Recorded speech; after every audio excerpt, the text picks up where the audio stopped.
Why would Nigerians support leave a system that is predictable, that is working, that is measurable, that is, portending good in the medium and long term, to embrace a system that doesn't exist or ideas that don't exist? These guys have no alternative plans for the country. So that's why Nigerians continue to support our party. The opposition is not weak.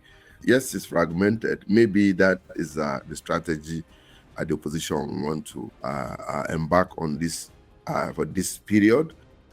One country, one political system, and two takes. The ruling party thinks the system is working, while opposition politicians believe it's rigged to work against them. Nigeria's ruling APC appears confident that it will return to govern when voters elect a new president and parliament on January 16.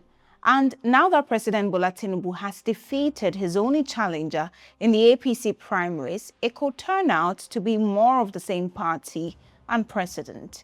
Meanwhile, the opposition landscape is dense, fragmented, constantly shifting and rattled by defections. So far, half a dozen opposition candidates have been put forward to challenge Tinubu. And an all-too-familiar question is back on the table. Is Nigeria's opposition too weak to challenge the APC, or is there more at play? Welcome to The Flip Side. The opposition, on the other hand, is in tatters because they are consumed by the fierce, irreconcilable presidential ambition of opposition leaders. Every serious person in the opposition is a potential presidential candidate. How do you organize yourselves when everybody's competing? A risky strategy and individual presidential ambitions. Is it really just that keeping Nigeria's opposition weak? I believe it's a structural and systemic issue. And that is happening because, like I said, political system and the governance system is not representing the ideals and the aspirations of the majority. The APC has nearly 13 million members, at least twice the number of four of the key opposition parties combined.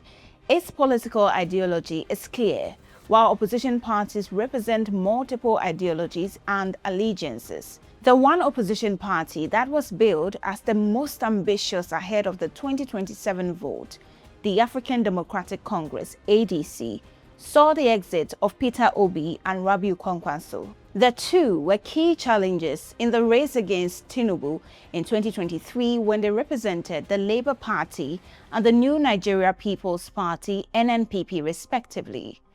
Then there's legislation. Now we see the opposition politics really dividing themselves because, like I said, the interests and the perspectives and the POV of the common Nigerians who this country belongs to aren't really reflected in the politics that are being played at this point in time. It just shows you that the political processes in which we use to produce our leaders in itself are not representative of the best of us, and that needs to change.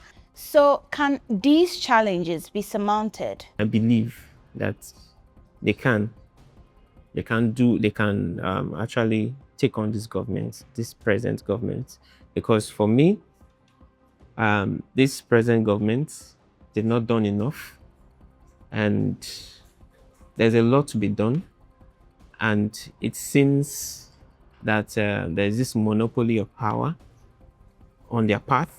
We need to, as a people, evolve, or our democracy needs to evolve to a place where we're choosing people not based on whose zone it is to rule at this point in time, but based on the fact that this person is good for the country, this person has a level of credibility, integrity, capacity, and quality to lead the country to the next phase of our development. Perhaps the real question is not whether Nigeria's opposition is weak, but whether the political system allows true competition to exist at all.